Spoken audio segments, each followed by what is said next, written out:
आपको भी सपने में मरे हुए लोग दिखाई देते हैं, किसी को अपने मरे हुए पिताश्री सपने में दर्शन देते हैं, तो किसी को अपनी मृत माता के दर्शन होते हैं। शायद आपने भी सपने में मृत परिजनों को अवश्य देखा होगा, लेकिन सुबह उठने के बाद आप उस सपने को दुर्लक्ष्य कर देते हैं। क्या अपने मन में कभी ऐसा विचार आया कि आपको ऐसा सपना क्यों दिखाई दिया, इस सपने का अर्थ क्या हो सकता है? लेकिन क्या आप जानते हैं, सपने में मरे हुए परिजन दिखाई देने पर हमें महत्वपूर्ण संकेत भी मिलते हैं। सपने में मृत परिजन दिखाई देना कोई आम बात नहीं है, इसके पीछे गहरा रहस्य छिपा हुआ है, जिनका वर्णन हमारे पुराणों में किया गया है। तो चलिए आपको सुनाते हैं वह प्राचीन महान कथा। इस कथा को सुनने मात्र से ही पितरों की कृपा प्राप्त होती है। आइए सुनते हैं वह कथा। एक बार देवर्षि नारद यमराज से मिलने के लिए यमलोक जाते हैं।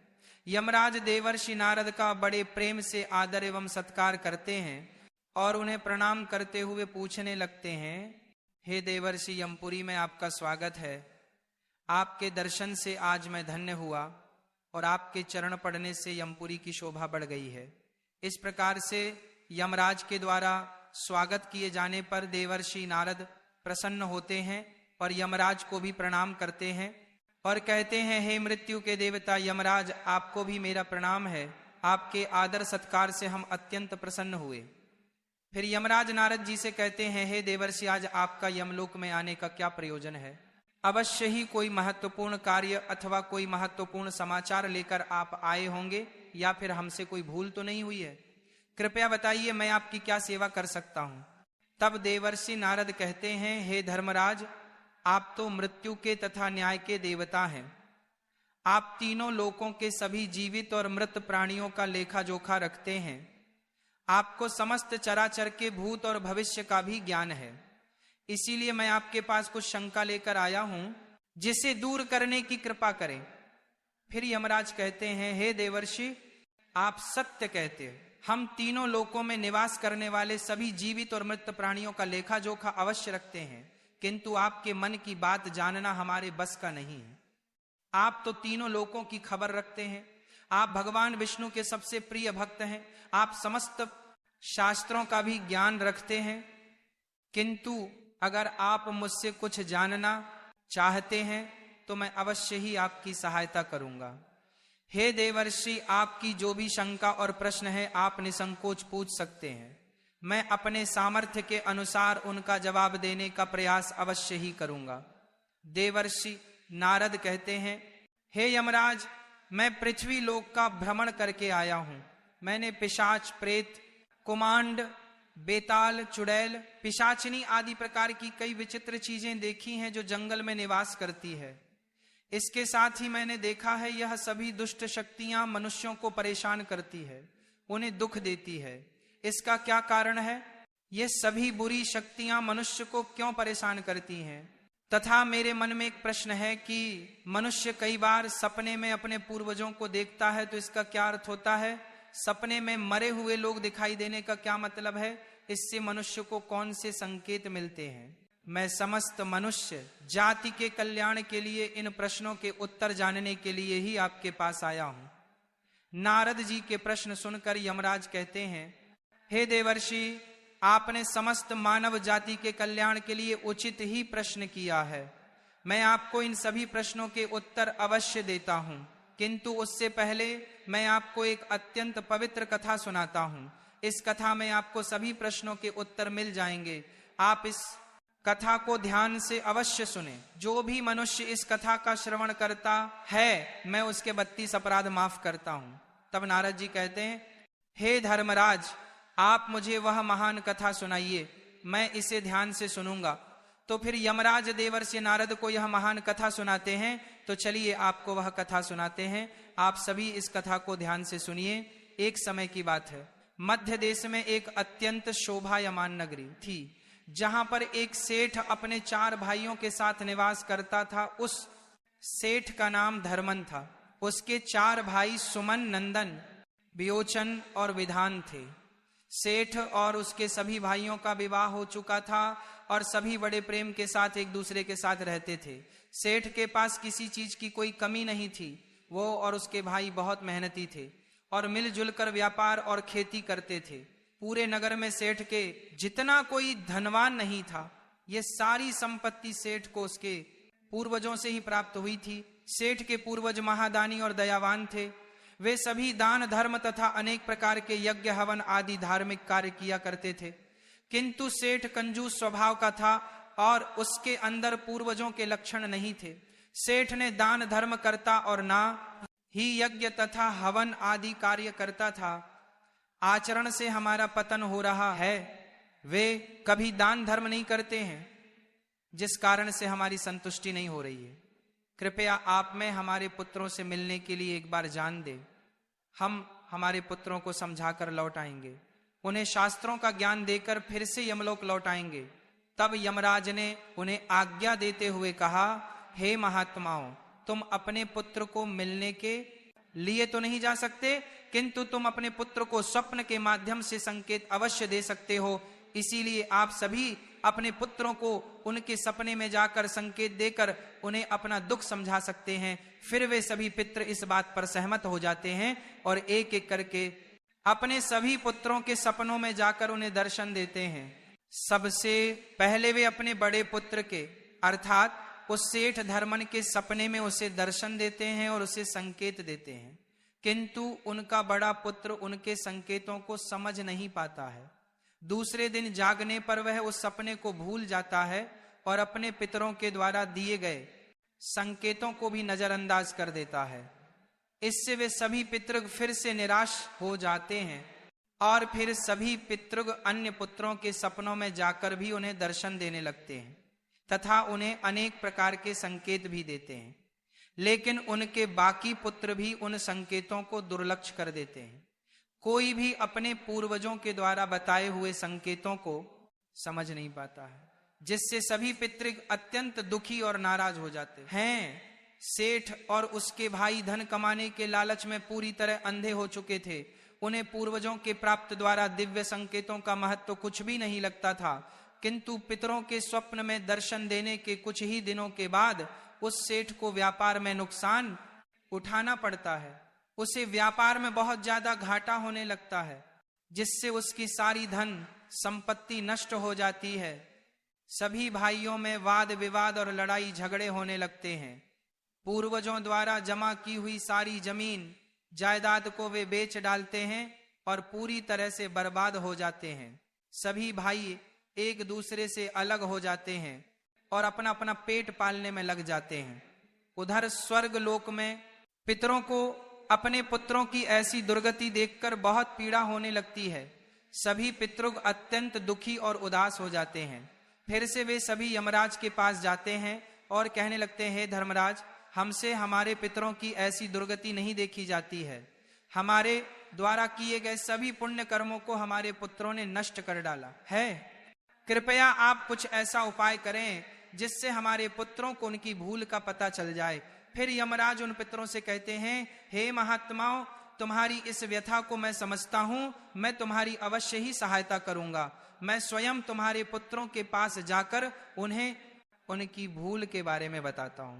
फिर यमराज अपने भैंसे पर सवार होकर पृथ्वी लोक पर आते हैं और उस सेठ के घर की तरफ जाने लगते हैं। हाय, जब यमराज सेठ के घर के समीप पहुंच जाते हैं तभी वे एक साधु का रूप धारण कर लेते हैं। सबसे पहले वो उस सेठ के घर पर जाते हैं तो वो सेठ अत्यंत बीमार पड़ा हुआ होता है। द्वार पर जाकर यमराज खाने लगते हैं, भिक्षाम देही, भिक्षाम देही, क्या घर में कोई है ही? मैं तुम्हारे द्वार पर एक साधु आया है जो बड़े दूर से यात्रा करके आया है। कोई हो तो भिक्षा दो, भिक्षाम देही। द्वार पर आए साधु को देखकर उस सेठ की पत्नी सुनंदा उनका स्वागत करती है और कहती है, पधारी है साधु महाराज, आपका स्वागत है, कहिए मैं आपकी किस प्रकार से सहायता कर सकती हूँ। वे साधु रूपी यमराज कहते कहते हैं, हे देवी, मैं भूखा हूं और यात्रा पर निकला हूं। यदि दान में कुछ भोजन मिल जाए तो बड़ी कृपा होगी। फिर सेठ की पत्नी कहती है, ठीक है साधु महाराज, आप रुकिए, मैं अभी आपके लिए कुछ भोजन लेकर आती हूं। सेठ की पत्नी के चेहरे पर दुख के हाव भाव देखकर वह साधु रूपी यमराज कहने लगते हैं, हे पुत्री, तुम्हारे मुखमंडल पर दुख दिखाई पड़ रहा है। अगर कोई गोपनीय बात ना हो तो मुझे बताओ, तुम्हारे दुख का क्या कारण है। वह स्त्री कहती है, हे साधु महाराज, आप सत्य कह रहे हैं। पहले हम बहुत धनवान और समृद्ध थे। मेरे पति और उनके भाई सभी साथ साथ रहते थे, किंतु अचानक ही सभी भाइयों में झगड़ा हो गया। अचानक से हमारा सारा व्यापार दब गया और हम सभी दरिद्र हो गए हैं। ये किस दोष के कारण हुआ है, कृपया आप हमें बताइए। तब साधु कहता है, हे पुत्री, तुम्हारे घर में पितृ दोष है, इस कारण से तुम्हारे पति की दशा हुई है। तुम्हारे पति के कर्मों के कारण उसके पूर्वज रुष्ट हुए हैं। साधु की बात सुनकर वह सेठ वहां पर आता है और साधु से पूछने लगता है, हे साधु महाराज, कृपया मुझे बताइए, मैंने ऐसा कौन सा पाप किया है जो मेरा सब कुछ बर्बाद हो गया। मेरे भाई भी मुझे छोड़कर चले गए और मैं बीमार पड़ गया। तब वह साधु कहते हैं, हे पुत्र, तुमने अपने पूर्वजों को नाराज किया है। तुम्हारे पूर्वजों ने जो संपत्ति और पुण्य अर्जित किया था उसे तुमने और तुम्हारे भाइयों ने नष्ट कर दिया। इसी कारण से तुम्हारी दुर्गति हुई है। तुम लोगों ने अपने पितरों का श्राद्ध नहीं किया, उनका तर्पण नहीं किया। इसी कारण से तुम्हारे सभी पूर्वज तुमसे रुष्ट हो गए हैं। तुम्हारे पूर्वजों ने सपने में आकर तुम्हें कई महत्वपूर्ण संकेत दिए थे, किंतु तुमने उन संकेतों को दुर्लक्ष्य कर दिया और अपने पूर्वजों को अपमानित किया है। यही कारण है कि तुम्हारा सारा वैभव नष्ट हो चुका है। इस प्रकार से उस साधु के द्वारा बताने पर उस सेठ को सब कुछ पता चल जाता है। उसे याद आता है कि उसके सपने में उसके पूर्वजों ने उसे दर्शन दिए थे। वह सेठ उस साधु से कहता है, हे साधु महात्मा, आप सत्य कह रहे हैं। हमारे पूर्वजों ने हमें सपने में दर्शन अवश्य दिए थे, किंतु हम उनके द्वारा दिए गए संकेतों को समझ नहीं पाए। कृपया मुझे सपने में पूर्वजों को देखने पर क्या संकेत मिलते हैं, इस बारे में बताइए। फिर वह साधु कहते हैं, हे पुत्र, अब तुम ध्यान से सुनो।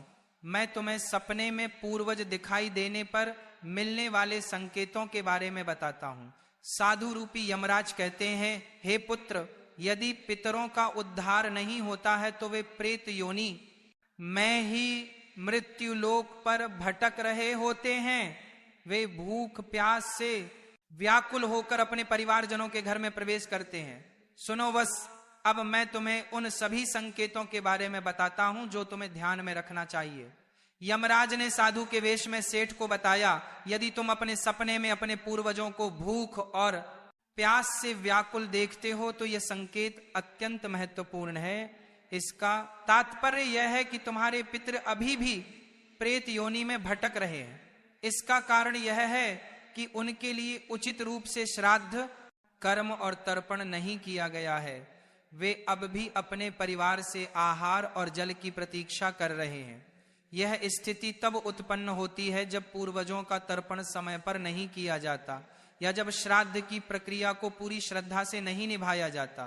तुम्हारे पूर्वज स्वप्न के माध्यम से अपनी पीड़ा व्यक्त कर रहे हैं ताकि तुम उनकी स्थिति को समझो और उनके लिए आवश्यक धार्मिक अनुष्ठान कर सको। इस समस्या का समाधान यही है कि अपने पितरों के लिए विधि पूर्वक श्राद्ध, कर्म और तर्पण किया जाए। सेठ को और स्पष्ट करते हुए यमराज बोले, अगर तुम्हें अपने सपने में मृत पूर्व जंजीरों में बंधे हुए दिखाई देते हैं तो यह अत्यंत चिंता का विषय है। यह संकेत इस बात का प्रतीक है कि तुम्हारे पितृ किसी बंधन में है और उन्हें मुक्ति नहीं मिल पाई। यह स्थिति तब उत्पन्न होती है जब उनके श्राद्ध या तर्पण समय पर नहीं किए जाते या उनके लिए आवश्यक धार्मिक कृत अधूरे रहते हैं। यह दर्शाता है कि पितरों की मुक्ति में बाधाएं उत्पन्न हो रही हैं। इस समस्या का समाधान भी यही है कि तुम दान, श्राद्ध और तर्पण का आयोजन करो ताकि पितरों की आत्मा को शांति मिल सके और वे अपने बंधनों से मुक्त हो सके। यमराज ने गंभीरता से कहा, अगर तुम्हारे पूर्वज सपने में मैले और फटे पुराने वस्त्र पहने हुए दिखाई दे तो यह अत्यंत अशुभ संकेत है। यह इस बात का प्रतीक है कि तुम्हारे पितृ अत्यधिक दुखी और पीड़ित है। वे प्रेत योनि में भटक रहे हैं और उनकी आत्मा को शांति प्राप्त नहीं हो पा रही है, ये तब होता है जब उनके लिए श्राद्ध, कर्म, तर्पण और पिंडदान नहीं किया जाता। इसलिए जब भी इस प्रकार का सपना आए, अपने पूर्वजों की आत्मा की शांति के लिए तुरंत पिंडदान और तर्पण करना अनिवार्य होता है। सेठ से बात करते हुए यमराज ने समझाया, अगर तुम्हारे पूर्वज सपने में तुमसे कुछ मांगते हुए दिखाई दे तो यह इस बात का संकेत है कि उनकी कोई अधूरी इच्छा बाकी रह गई है, उनके जीवन काल की कोई अभिलाषा अधूरी रह गई थी जो उन्हें मुक्ति प्राप्त करने में बाधा डाल रही है। ऐसे सपनों में यह देखना महत्वपूर्ण है कि वे किस प्रकार की वस्तु की मांग कर रहे हैं। तुम्हें उसे वस्तु या उसकी समरूप चीज का दान करना चाहिए ताकि उनके अधूरे कार्य पूर्ण हो सके और उनकी आत्मा को शांति प्राप्त हो सके। जब उनकी इच्छाएं पूरी हो जाती हैं तो वे प्रेत योनि से मुक्ति पा लेते हैं। यमराज ने सेठ की ओर देखते हुए कहा, यदि सपने में तुम्हारे पूर्वज तुम्हारे सर पर हाथ फेरते हुए दिखाई दे तो यह अत्यंत शुभ संकेत होता है। इसका अर्थ है धन तो बहुत इकट्ठा किया था, किंतु उसने कभी अपने धन का सदुपयोग नहीं किया। उसने कभी किसी को फूटी कौड़ी भी दान में नहीं दी और ना ही उसने कभी दूसरों को भोजन कराया। सेठ के पूर्वज तो मंदिरों में भंडारा दिया करते थे, गरीबों को वस्त्र तथा अन्न का दान किया करते थे, लेकिन सेठ ने अपने पूर्वजों का कभी अनुसरण नहीं किया। वह हमेशा ही धन कमाने में और धन का संचय करने में लगा रहता था, जिससे उसके पास बहुत सारी धन संपत्ति तो हो गई, लेकिन उसके पूर्वज उससे बहुत दुखी और नाराज हो गए। फिर पितृपक्ष आया। पितृपक्ष में सभी पूर्वज अपने पुत्रों के द्वारा श्राद्ध और तर्पण की अपेक्षा कर रहे थे, किंतु उनके किसी भी पुत्र ने अपने पूर्वजों के लिए श्राद्ध किया और ना ही तर्पण किया। उन्होंने ना दान धर्म किया और ना ही किसी भूखे प्राणी को भोजन कराया। अपने पुत्रों को ऐसी दुष्टता देखकर सभी पितृग अत्यंत दुखी हुए। सेठ के पूर्वजों को अपने पुत्र का व्यवहार ठीक नहीं लगता था। इसी कारण सेव पितृ लोक में भी दुखी ही रहा करते थे। धन कमाने के लालच में सेठ इतना उन्मत्त हो गया कि वह अपने पूर्वजों को भी भूल गया और उसने अपने पूर्वजों का श्राद्ध तथा तर्पण आदि कार्य करना भी बंद कर दिया, जिससे उसके पूर्वजों की आत्मा की तृप्ति नहीं होती थी। वे अपने पुत्र के ऐसे व्यवहार से दुखी रहने लगे। फिर एक दिन उस सेठ के पूर्वज चर्चा करते हैं। वे एक दूसरे से कहने लगते हैं, हमारा बड़ा ही दुर्भाग्य है जो हमारे कुल में इतने स्वार्थी और लालची पुत्रों का जन्म हुआ है। हमारे पुत्र हमारे लिए श्राद्ध करते हैं और ना ही दान धर्म करते हैं। हमारे पुत्रों के कुकर्मों के कारण हमारा पतन हो रहा है। इस प्रकार से विचार करके वे सभी पितृ अपने पुत्रों से मिलने के लिए जाने के विषय में सोचने लगते हैं और कहते हैं, हमें यमराज के पास जाना चाहिए। अब वे ही हमारी इस समस्या का समाधान कर सकते हैं। हम सभी यमराज के पास जाकर उनसे हमारे पुत्रों को मिलने के लिए जाने की अनुमति मांगेंगे। फिर सभी पितृगण आकाश मार्ग से उठते हुए पितृलोक से यमलोक में यमराज के पास जाते हैं। वहां पर जाकर वे सभी यमराज को नमस्कार करते हैं। पितृगणों को यमपुरी में आया हुआ देखकर यमराज भी उनका स्वागत करते हैं और उनके आने का कारण पूछते हैं। तब सभी पितृ हाथ जोड़कर अपना दुख बताने लगते हैं। वे सभी पितृ यमराज से कहते हैं, हे धर्मराज, हमारे पुत्रों की मति भ्रष्ट हो गई है। हमारे पुत्र ना दान करते हैं और ना श्राद्ध और तर्पण करते हैं। उनके अशुभ यह संकेत तुम्हारे पितरों की प्रसन्नता का प्रतीक है जो उनके आशीर्वाद के रूप में प्रकट हो रहा है। यमराज ने समझाया, अगर तुम्हारे पूर्वज सपने में तुम्हारी ओर हाथ बढ़ाते हुए दिखाई दे तो यह अत्यंत शुभ संकेत है। इसका अर्थ यह है कि तुम्हारे पितृ प्रयासों से संतुष्ट हैं और तुम्हें जीवन में सफलता मिलेगी। ऐसे सपने देखना यह दर्शाता है कि तुम्हारे पितृ तुम्हारे साथ हैं और वे तुम्हारी उन्नति और सफलता के लिए आशीर्वाद दे रहे हैं। इस प्रकार के सपने आने पर तुम्हें सुनिश्चित करना चाहिए कि तुम सही मार्ग पर चल रहे हो। यमराज ने चिंतित स्वर में कहा, यदि सपने में तुम्हारे पूर्वज अचानक अदृश्य हो जाते हैं तो यह एक अशुभ संकेत होता है। इसका अर्थ है कि तुम्हारे जीवन में कोई संकट आने वाला है और तुम्हें सावधान हो जाना चाहिए। यह सपना इस बात का सूचक है कि निकट भविष्य में कोई बड़ी कठिनाई तुम्हारे सामने आ सकती है। ऐसे सपनों से यह सीख मिलती है कि हमें मानसिक और आध्यात्मिक रूप से किसी भी आने वाले कष्ट के लिए तैयार रहना चाहिए। सेठ को और अधिक गंभीर होते हुए यमराज बोले, अगर सपना में तुम्हारे पूर्वज क्रोधित अवस्था में दिखाई दे तो यह इस बात का संकेत है कि वे तुमसे नाराज है। इसका अर्थ यह है कि तुम कोई ऐसा कार्य कर रहे हो जो उन्हें पसंद नहीं है और वे चाहते हैं कि तुम उस कार्य को बंद कर दो। यह एक चेतावनी है कि तुम्हारे कर्मों में कोई कमी है और तुम्हें अपने मार्ग पर विचार करना चाहिए। इस प्रकार का सपना आने पर तुम्हें अपने कार्यों की समीक्षा करनी चाहिए और सही मार्ग पर चलने का प्रयास करना चाहिए। यमराज ने दुख भरे स्वर में कहा, अगर तुम अपने सपने में अपने पूर्वजों को रोते हुए देखो तो यह अत्यंत अशुभ संकेत है। ये इस बात का प्रतीक है कि तुम्हारे जीवन में कोई बड़ा संकट आने वाला है और तुम्हारे पूर्वज उस संकट से बहुत दुखी हैं। यह सपना इस बात की चेतावनी देते हैं कि तुम्हें सतर्क हो जाना चाहिए और ईश्वर की भक्ति में मन लगाना चाहिए ताकि संकट से तुम्हारी रक्षा हो सके। यमराज मुस्कुराते हुए बोले, यदि सपने में तुम्हारे पूर्वज स्वस्थ, प्रसन्न और तेजस्वी दिखाई दे तो यह अत्यंत शुभ संकेत है। इसका अर्थ है कि तुम्हारे पितरों को मुक्ति मिल चुकी है और वह तुमसे प्रसन्न है। ऐसे सपने इस बात का संकेत होते हैं कि तुम्हारे पितृ में आशीर्वाद दे रहे हैं और तुम्हारे जीवन में सुख, शांति और समृद्धि आने वाली है। यह संकेत यह दर्शाता है कि तुम सही मार्ग पर हो और तुम्हारे पूर्वज तुम्हारी प्रगति से संतुष्ट है। यमराज ने चेतावनी भरे स्वर में कहा, अगर पितृ पक्ष के दौरान तुम्हें सपने में घोड़ा, हाथी, बैल या कोई विपरीत मनुष्य दिखाई दे तो ये इस बात का संकेत है कि तुम्हारे पितरों की मुक्ति नहीं हुई है और वे अभी प्रेत योनि में भटक रहे हैं।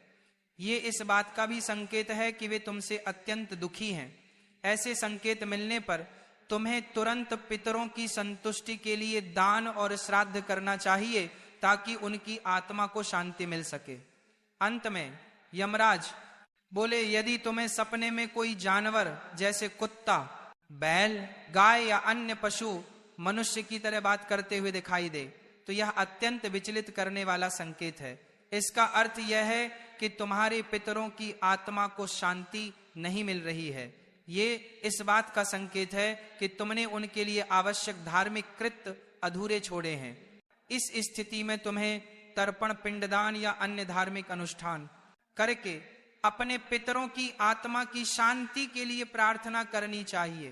तब वह साधु कहता है, हे पुत्र, यदि तुम्हें भी इस प्रकार के सपने दिखाई पड़े हैं तो तुम्हें अपने पूर्वजों को प्रसन्न करने के लिए दान, धर्म, तर्पण, श्राद्ध आदि कर्म करने चाहिए, जिससे तुम्हारे सभी कष्ट दूर होंगे। उस साधु की बात सुनकर उस सेठ को अपनी गलती का एहसास हो जाता है और वह तुरंत ही अपने भाइयों के पास जाता है और उन्हें साधु के द्वारा बताई हुई बात बता देता है। फिर सभी भाइयों को समझ बनने में आ जाता है कि उनके पूर्वज उन्हें सपने में आकर संकेत दे रहे थे। फिर वे सभी भाई मिलकर नदी के तट पर जाते हैं और अपने पूर्वजों के लिए श्राद्ध, तर्पण, दान, धर्म आदि कार्य करते हैं और अपने पितरों को संतुष्ट करते हैं। फिर एक दिन उनके पूर्वज उनके सपने में आकर उन्हें दर्शन देते हैं और उन्हें नाना प्रकार के संकेत देते हैं। वे सभी संकेत शुभ होते हैं। अपने पितरों के द्वारा शुभ संकेत प्राप्त होने पर उन सभी भाइयों का जीवन खुशियों से भर जाता है। उनके सभी रोग और दोष समाप्त होते हैं। वे फिर एकजुट होकर रहने लगते हैं और खूब तरक्की करते हैं। यमराज नारद जी से कहते हैं, हे देवर्षि, जब मनुष्य के पूर्वज संतुष्ट हो जाते हैं तब मनुष्यों को अनेक प्रकार के संकेत प्राप्त होते हैं।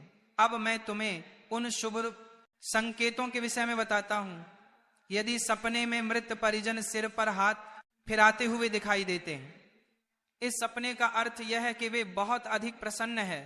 पूर्वज यह संकेत दे रहे हैं कि उस मनुष्य के जीवन में कुछ बहुत ही अच्छा होने वाला है। यदि पूर्वज मनुष्य की ओर हाथ बढ़ाते हुए दिखाई देते हैं तो पूर्वज यह संकेत दे रहे हैं कि मनुष्य जो भी काम कर रहे हैं उससे वे संतुष्ट हैं और उसे उस कार्य में अवश्य ही सफलता प्राप्त होगी। यदि सपने में पूर्वज स्वस्थ दिखाई देते हैं, उनके मुखमंडल पर तेज दिखाई देता है और उनके वस्त्र चमकीले और सफेद रंग के होते हैं, तो उन पितरों को मुक्ति मिल चुकी है, ऐसा समझना चाहिए। अगर सपने में पूर्वज दूर आकाश में बादलों पर बैठे हुए दिखाई देते हैं तो ये शुभ संकेत है। मनुष्य के पूर्वज अत्यंत प्रसन्न हैं और उसे आशीर्वाद दे रहे हैं। इस प्रकार से उन सभी भाइयों को पूर्वजों के द्वारा शुभ संकेत प्राप्त होते हैं और उनका खोया हुआ सारा धन और संपत्ति उन्हें वापस मिल जाते हैं और सभी भाई मिलजुल कर एक साथ रहने लगते हैं और सुखपूर्वक 100 वर्षों तक जीवन व्यतीत करके दिव्य विमान में बैठकर पितृलोक चले जाते हैं। तो इस प्रकार से यमराज ने देवर्षि नारद को पितरों के द्वारा मिलने वाले संकेत बताए हैं।